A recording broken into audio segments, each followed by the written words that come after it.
मेरे प्यारे बच्चों और सभी माता पिता को मेरा प्रणाम।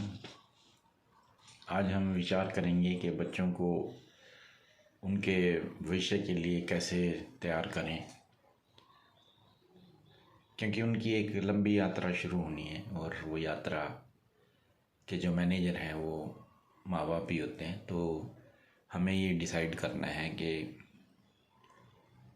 हम उनकी यात्रा में कैसे एक अच्छे सहयोगी की तरह और एक अच्छे दोस्त की तरह खड़े हो सकते हैं। तो आइए कुछ विचार करते हैं।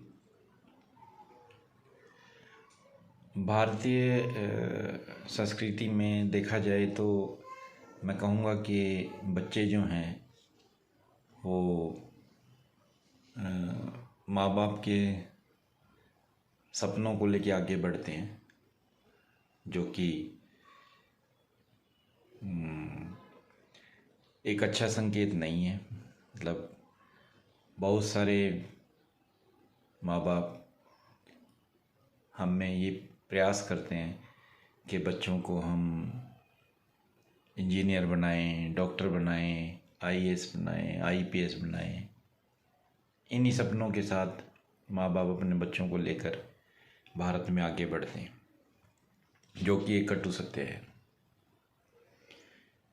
यह धारणा समय के साथ बदलनी चाहिए और माँ बाप को ये सीखना चाहिए कि हमारे सपनों का बोझ बच्चे क्यों उठाएं। जो कुछ हम बन गए वो क्यों बने, या जो हम नहीं बन सके हम उन्हें वो क्यों बनाना चाहते हैं। लेट देम डिसाइड, उनको फैसला करने दो वो क्या बनना चाहते हैं। It's their journey, it's their life. ये उनकी अपनी यात्रा है, उनकी ज़िंदगी है। उनको जीवन कैसा अच्छा लगता है, उनको क्या होना अच्छा लगता है, ये ज़्यादा महत्वपूर्ण है बजाय इसके कि माँ बाप को क्या अच्छा। जब तक कि वो सही सोच के साथ आगे बढ़ रहे हों, जबकि उनके सपने अच्छे हों, सुंदर हों, टिकाऊ हों, तो उनको सहयोग किया जा सकता है, उनको लेके आगे बढ़ा जा सकता है। किसी भी यात्रा से पहले एक सबसे बड़ा काम जो है, एक यात्रा की शुरुआत कैसे करनी है, हमें जाना कहाँ है, पहुंचना कहाँ है, उस पे सारा निर्भर करता है कि यात्रा शुरू कैसे की जाए। अब देखो, एक उदाहरण के लिए एक 100 किलोमीटर की यात्रा अलग तरीके से तय होगी, 1000 किलोमीटर की यात्रा एक दूसरे तरीके से तय होगी, और 10,000 किलोमीटर या 15,000 किलोमीटर की यात्रा एक दूसरे तरीके से तय होगी। फिर अंतरिक्ष और चांद तारों की यात्रा एक बहुत ही अलग तरीके से तय होगी। तो सबसे पहले हमको ये डिसाइड करना है कि हमारी यात्रा की दूरी क्या है।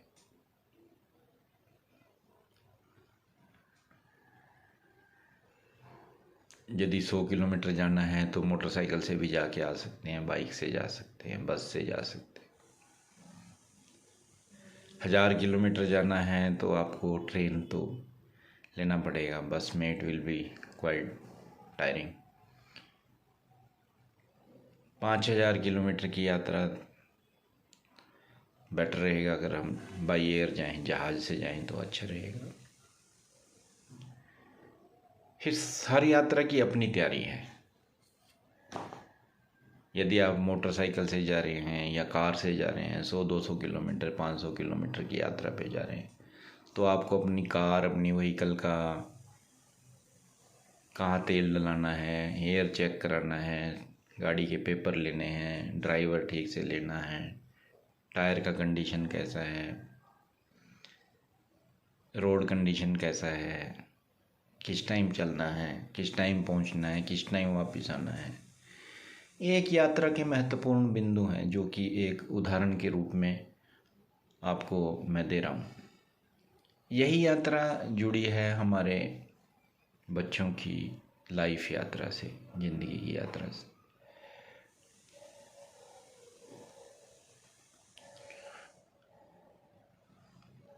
अलग अलग पड़ाव पे उनको अलग अलग चीज़ों की ज़रूरत होगी। और जब वो शुरुआती दौर में हों, जब उनकी यात्रा शुरू हो रही है, तो बहुत सारी चीज़ों का ध्यान रखना है। पहली चीज़ है कि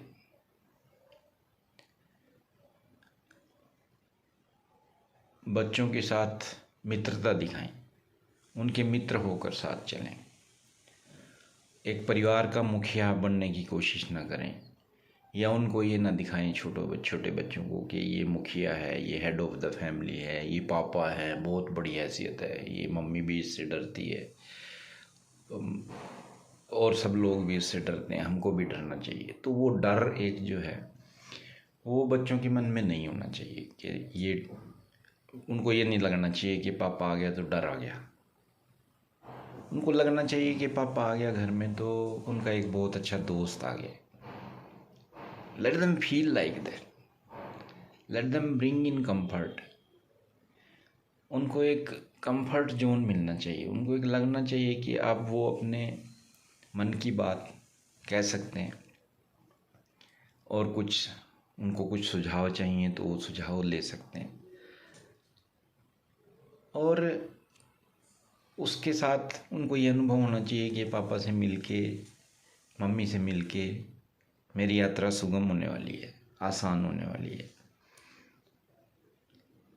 और भारतीय संस्कृति में सबसे ज़्यादा देखा गया है कि बच्चों को सिर्फ किताबों की तरफ लेके जाया जाता है।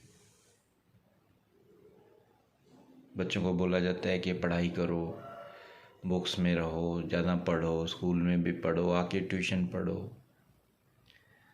तो ये चीज़ें नहीं होनी चाहिए। किताबों की बजाय आप बच्चों को प्लेग्राउंड में लेके जाओ, छोटे बच्चों, उनको खेलने के रास्ते दिखाओ, बच्चों में रहने के रास्ते दिखाओ, ताकि बच्चों में रहेंगे, खेलेंगे तो उनका मानसिक और शारीरिक विकास होगा। वही एक फाउंडेशन का काम करेगा उनके लिए, वही एक नींव एक रहेगी जिस पर कि एक बड़ा भवन बनाया जा सकता है।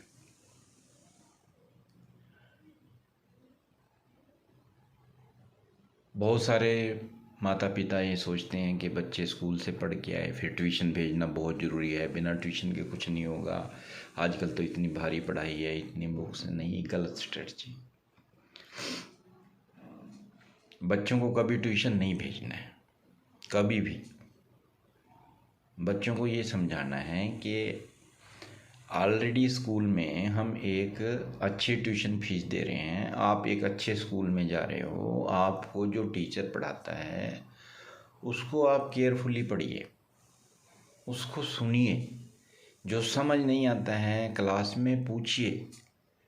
When teacher is saying something, when he is teaching, जब वो पढ़ा रहे हैं उनसे समझिए, पूछिए, नहीं आता बाद में भी पूछिए। अपना स्कूल का काम स्कूल में ख़त्म करके आइए। क्लास के समय खेलना नहीं है, क्लास के समय कुछ और सोचना नहीं है। जब क्लास है तो क्लास है, टीचर जो बोल रहा है 100% से ज़्यादा ध्यान ब्लैक बोर्ड पे होना चाहिए, टीचर की तरफ होना चाहिए। समझो, पूरा क्लास वो समझना है वहाँ पे। घर में आके सिर्फ रिपीट करना है, जो आप कर सकते हो 10-15 मिनट में बच्चा रिपीट कर सकता है। लेकिन स्कूल से आके फिर दोबारा उसको ट्यूशन पे भेजना, तो वो उसको एक पनिशमेंट है, और वो एक माँ बाप की भी एक गलत धारणा है कि मेरा बच्चा अगर ट्यूशन पे जाएगा तो ज़्यादा पढ़ेगा। नहीं, वो बोर हो जाएगा, इरिटेट होगा, उसका mental and health, physical health कभी अच्छा नहीं रहेगा, वो हमेशा प्रेशर में रहेगा।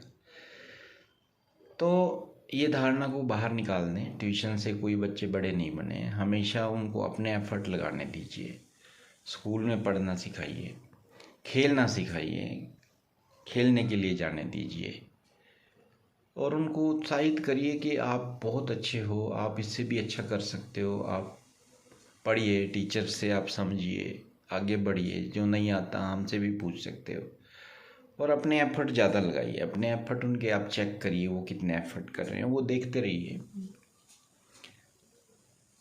तो इस तरह से आप उनको सहयोग कर सकते हैं। और ये मन से धारणा बिल्कुल बाहर निकाल दें कि ट्यूशन कोई एक बड़ा सहारा हो सकता है आपके बच्चे का। ये बिल्कुल एक इल्यूज़न है, भ्रम है, और इससे ज़्यादा कुछ नहीं। दूसरी बात जो सबसे बड़ी है वो है बच्चों का रिपोर्ट कार्ड। जब रिपोर्ट कार्ड आता है बच्चों का एग्ज़ाम में जो मार्क्स लाए हैं, तो माँ बाप डांटना शुरू कर देंगे, कम नंबर क्यों आए, क्या है, तू पढ़ता नहीं है, ये है वो है। Never do like that. आप बच्चे को बोलिए, बेटा ये रिपोर्ट कार्ड एक तरफ रख दीजिए, ये इससे हमारा कोई रिलेशन नहीं है, ये हमारा नहीं है, ये आपका रिपोर्ट कार्ड है, ये आपको देखना है, आपको अच्छा लग रहा है या नहीं लग रहा है। हमको रिपोर्ट कार्ड नहीं देखना है, हमारे लिए हमको अपना बेटा या बेटी देखना है। अगर हमारा बच्चा, आप हमारे बच्चे हो, यदि आप अच्छे, हम हमारे लिए आप ही सबसे अच्छे हो। रिपोर्ट कार्ड की वैल्यू हमारे लिए नहीं है, ना ये हमारे काम का है। ये यदि कुछ काम का है तो आपके काम का है, आपकी लाइफ में आपके काम आएगा, हमारे काम का नहीं। यदि इसमें जो नंबर आ रहे हैं आपको अच्छे लग रहे हैं तो हमको कोई दिक्कत नहीं है। आपको डिसाइड करना है कि ये नंबर अच्छे हैं तो बड़ी अच्छी बात है, हम खुश हैं। और यदि ये नंबर अच्छे नहीं हैं तो ये अच्छे कैसे हो सकते हैं, ये भी आपको सोचना है। हम तो सिर्फ आपको हेल्प कर सकते हैं, करना तो आपको ही है। हम इसमें भी खुश हैं, यदि आपके कम नंबर हैं, 50% भी हैं, तो हम तो खुश हैं, क्योंकि हम आपसे प्यार आपके नंबर देख के थोड़ी करने। हम तो आपसे प्यार इसलिए करते हैं क्योंकि आप हमारे बच्चे हो, हमारे बेटा हो, हमारी बेटी हो। तो रिपोर्ट कार्ड आपको देखना है, यदि वो अच्छा है तो आपके लिए अच्छा है। अगर आपको लगता है अच्छा नहीं है तब भी आपके लिए अच्छा नहीं है, हमारे लिए। लेकिन यदि अच्छा है बुरा है हमारे लिए एक समान है। तो रिपोर्ट कार्ड पे एक न्यूट्रल लुक रखिए, उनको ही डिसाइड करने दीजिए कि उनको अच्छा लग रहा है या नहीं लग रहा। और एक बात जो मैंने शुरू में कही थी वो अभी भी बोल रहा हूँ कि परिवार के मुखिया बन के बच्चों से बात ना करें। एक बच्चा बन के बच्चे की बात सुने, उनको समझाने की बजाय उनको समझने की कोशिश करें। उनको एक से की बजाय एक अपना कान देने की कोशिश करें, उनकी आवाज़ सुनने की कोशिश करें, उनके शब्दों को, उनके विचारों को, उनकी भावनाओं को सुनो, उन्हीं को इम्प्रूव करो। उसी से वो ज़्यादा समझ पाएंगे। आप बड़ी बड़ी बातें उनके सामने करेंगे तो वो नहीं समझ पाएंगे, वो छोटे हैं, उनका दिमाग भी छोटा है, मन भी छोटा है, दिल भी छोटा है, सब कुछ छोटा है। आप बहुत बड़े हो, आप पे बहुत ज्ञान है, ज्ञान के सागर हो, वो उनके किसी काम का नहीं है, उससे वो कंफ्यूज होंगे। धीरे धीरे धीरे धीरे डेवलप करिए, आगे बढ़िए, उनको भी बढ़ाइए, उनको समझाइए कि जो वो सोच रहे हैं अच्छा सोच रहे हैं, इसमें बेटा ये थोड़ा सा इम्प्रूवमेंट ऐसे कर सकता है। उन्हीं की बात को आगे बढ़ाइए, लेट देम थिंक। उससे वो सोचेंगे, अपनी बात आप तक रखेंगे, वो डरेंगे नहीं। यदि आप कहेंगे नहीं नहीं नहीं नहीं ये बहुत गलत है, नहीं नहीं नहीं नहीं नहीं ऐसा नहीं, ऐसा सोचो जैसे मैं कह रहा हूँ ऐसा सोचो, वो ऐसा नहीं सोच सकते। जैसा आप सोच सकते हैं वैसा वो नहीं सोच सकते, अभी नहीं सोच सकते। हो सकता है इससे अच्छा सोच सकते हैं, लेकिन अभी नहीं, बाद में सोच सकते हैं। आपकी भी ये सोच 40-50 साल में डेवलप हुई है, तो उनको आप क्यों चाह रहे हो कि 5 साल में डेवलप करें ये सोच। Give them time, let them learn slowly. So एक दोस्त बन के जाइए, एक दोस्त बन के बात कीजिए, और उनको सहायता कीजिए, सपोर्ट कीजिए, उनके एफर्ट की कोशिश कीजिए, उनके प्रयासों की सराहना कीजिए, उन्होंने जो कुछ भी किया है उसको पसंद कीजिए, जो कहते हैं उनको गौर से सुनिए। और सिर्फ पढ़ाई की बातें ना करें, खेल की बातें करें। खेल में और बच्चे आपके कौन कौन दोस्त हैं, कौन कौन क्या खेलता है, आप क्या खेलते हो स्कूल में, आप आके क्या खेलते हो, क्या खेल पसंद करते हो। आजकल बहुत अच्छे अच्छे गेम्स हैं बेटा, आप क्रिकेट खेलो, आप फुटबॉल खेलो, आप एथलीट बनो। तो उनका ध्यान किताब से निकाल के प्लेग्राउंड में लगाना है, क्योंकि आज का जो टाइम है वो बच्चों का बुक्स में है या फिर मोबाइल में है, टीवी में है, कंप्यूटर में है। यहाँ से एक बाहर की एक बाह्यमुखी यात्रा उनकी शुरू करनी है। यहाँ से उनको प्लेग्राउंड में लेके जाना है यदि आप उनको एक अच्छा भविष्य देना चाहते हैं। वो बहुत ज़रूरी है। यदि वो खेल के मैदान में जाएंगे तो उनका स्वास्थ्य अच्छा होगा, मानसिक स्वास्थ्य अच्छा होगा, शारीरिक स्वास्थ्य अच्छा होगा, उनकी विचारधारा बनेगी, एक खेलने का जज्बा होगा, एक जीतने की सोच बढ़ेगी। एक खेल की भावना जो है, मित्रता की, भाईचारे की, एक टीम भावना, वो डेवलप होगी। यही चीज़ें हैं जो ज़्यादा इम्पोर्टेंट हैं। तो उनको खेलने की तरफ मोड़ें, उनको बोलो कि ज़्यादा खेलो, पढ़ो कम, अभी पढ़ाई की ज़रूरत नहीं है, धीरे धीरे पढ़ो। और मैं चाहूँगा कि इसी तरह से अगली वीडियो में हम और बहुत सारी अच्छी बातें आपको बतलाएंगे कि कैसे आप बच्चों को लेके आगे बढ़ सकते हैं। और इस मारधाड़, बच्चों की जो पढ़ाई की मारधाड़ हो रही है, बच्चों को बहुत शारीरिक मानसिक पीड़ा से गुजरना पड़ रहा है पढ़ाई के दौर में, कंपटीशन के दौर में, आपस में स्टडी में, बच्चों में, कैरियर में इतना कंपटीशन है, उसको कैसे कम कर सकते हैं या उससे पार बच्चों को कैसे लेके जाया जा सकता है, उस पर मैं विचार करूँगा। तो आप सब सुनते रहिए, मेरे साथ रहिए, हम यात्रा ज़रूर आगे बढ़ाएंगे। और आपको बहुत बहुत शुभकामनाएं आपके बच्चों के लिए, आपके परिवार के लिए। मुझे लगता है कि हम उनको एक अच्छा भविष्य ज़रूर दे सकते हैं, खुशहाल जीवन दे सकते हैं। इन्हीं शुभकामनाओं के साथ मेरा नमस्कार, धन्यवाद।